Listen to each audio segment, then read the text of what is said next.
l'année dernière, les JDB, la CEF, c'est toujours un truc qui revient. On ne connaît pas suffisamment bien. Et du coup, quand on se lance dans des interventions, il faut toujours qu'on redéfinisse bien, qu'on revoie les représentations qu'ont les différents acteurs de notre métier. Je trouve que c'est un point qui est vraiment difficile et on a gagné sur de la communication un peu plus. Je sais pas comment. Et sur du résultat aussi, je pense que c'est une différence. Comme je suis en phase de reconversion, moi ma question, parce que j'ai eu une vie professionnelle avant, j'ai été secrétaire du CHSCT, d'où ma question. Ok, on a vu tous ces aspects-là, mais moi ce qui m'intéresse, c'est... alors, je suis provocateur, mais bienveillant. On est bien d'accord. Où s'arrête le job de l'ergonome? Est-ce qu'il s'arrête à la restitution? Est-ce qu'il est en phase d'accompagnement des travaux? Est-ce qu'il est sur le retour d'expérience à 6 mois, 1 an selon le projet? Quelle est la position, la posture de l'ergonome? Est-ce qu'on est là, selon l'analyse de la demande, pour faire un label, pour avoir le tampon de l'ergonome? Est-ce qu'on est là pour semer simplement qu'une petite graine à la restitution? Écoutez, voilà ce que peut vous apporter l'ergonomie, voilà ce qu'on peut vous donner comme élément.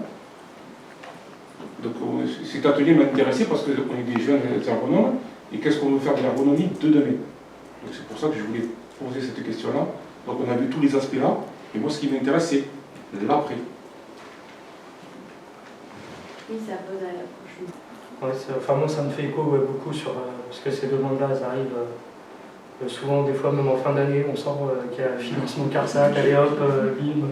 Et puis il y a des demandes, on se dit mais en fait on est à l'envers dans le processus, alors vous savez déjà ce que vous voulez, alors peut-être est-ce que c'est vraiment votre réel besoin, on n'est pas forcément sûr.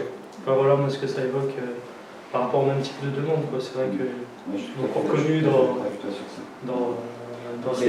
cette pratique-là de demande qui arrive. Et même ça m'est déjà arrivé de dire non carrément à une demande dès le départ parce que je sentais que de toute façon c'était vraiment que centré sur l'outil et qu'on ne pourrait pas rien y faire. Ça m'est déjà arrivé de dire non là je n'aimerais pas vous rencontrer. Ça m'est arrivé une fois. Ça fait partie parce qu'il y a même des fois... On en parlait avec Benoît, il n'y a pas eu une ergonomie, il y a des ergonomies. Et puis il y a un ergonome interne qui ne travaille pas de la durée ou dans la profondeur des sujets de la même manière qu'un ergonome de santé au travail ou consultant qui vient apporter un regard extérieur. Et je pense que c'est peut-être en travaillant ensemble, parce que je pense qu'à un moment donné, quand on est ergonome interne, on peut avoir besoin d'un coup de main pour avoir un regard extérieur. Quand on est consultant et qu'on travaille sur un temps très court, ça peut être intéressant de travailler avec le service de santé au travail pour se dire dans la durée, est-ce que ce que j'ai fait, c'est bien pour la santé des gens. Et je pense que c'est peut-être comme ça, en fonction des sensibilités de chacun, de choisir quelle ergonomie vous avez envie de pratiquer. Il y a des avantages. Et là, mais surtout, je leur dis que je veux comprendre. Voilà, j'ai besoin de comprendre. Et je ne sais pas. Je ne sais pas. Même si c'est un secteur d'activité qu'on peut connaître, ou même un site sur lequel on est déjà allé, je ne sais pas. Mais alors, c'est pas difficile, je ne sais pas. Donc, et je crois que ça, dans les entreprises, ils n'ont pas l'habitude de voir des gens qui arrivent en disant je ne sais pas. Ils ont plutôt l'habitude de voir des gens qui vont leur dire moi je sais ce que tu dois faire. Et tu vas faire comme je te le demande. Et c'est pas la peine que tu me parles de ces trucs-là, en fait c'est de la broderie, il faut que tu fasses de cette manière-là. Et le fait d'arriver et de dire je ne sais pas, on les arrête plus après. Parce que là, sans même peut-être des fois inconsciemment, ils se rendent compte que. Enfin, ils se rendent pas compte, ils se disent je vais pouvoir. Les mails que tu donnais avant, oui. Est-ce que concrètement tu as des exemples qui te viennent typiquement au tout début, un des critères de qualité que j'avais, alors je pense, ce que je réfléchis en cours, je ne l'avais pas formalisé, ce sera un peu brouillon, mais je pense qu'il y avait quelque chose du type faire ressortir le maximum que je pouvais de l'activité humaine que je pouvais observer. Essayer de passer à côté de rien et essayer de faire remonter le plus de choses. Et à mesure que ma pratique évolue, je me rends compte que de toute façon, c'est une ressource inépuisable et qu'on pourra toujours faire ressortir, donc c'est là où j'en suis. Et que du coup, c'est pas tant est-ce que je fais tout ressortir de l'activité plutôt que comment j'accompagne les acteurs à se saisir du petit bout que je les aide à faire ressortir. Alors du coup, ça nécessite pour moi de faire le deuil, de me dire quand j'interviens, j'interviens pas cette partie-là de l'activité, je sais qu'elle ne viendra pas nourrir le projet.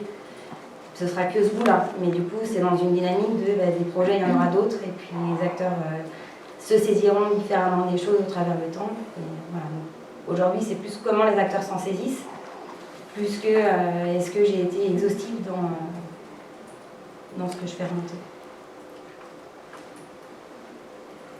Dans les autres, je trouve que ce que ça montre, et c'est le travail qui est en train d'être fait là, c'est que ces critères de qualité, ils se construisent au travers du temps, ils évoluent en fait dans mes pratiques. Moi, si je prends les débuts de ma pratique et puis maintenant là où j'en suis, je ne mets pas les mêmes choses derrière ce que j'attends dans une intervention que ce que je faisais au départ, et puis ça évoluera, j'espère, dans le temps. Et en fait, la question que je me pose, c'est mais finalement, quels sont comment on est accompagné, comment on est aidé, quels sont les espaces aujourd'hui pour qu'on puisse faire émerger dans le temps ces critères de qualité. Et là, c'en est un, du coup, un espace pour le faire, et finalement, ils sont très rares, les temps dans lesquels on peut avoir de la réflexivité ensemble sur nos pratiques et se dire, mais finalement, qu'est-ce que je mets derrière mes interventions? Et bon, en fait, quand on est dans la pratique du métier, on avance, puis les temps dans lesquels on s'extrait un peu, il n'y en a pas beaucoup.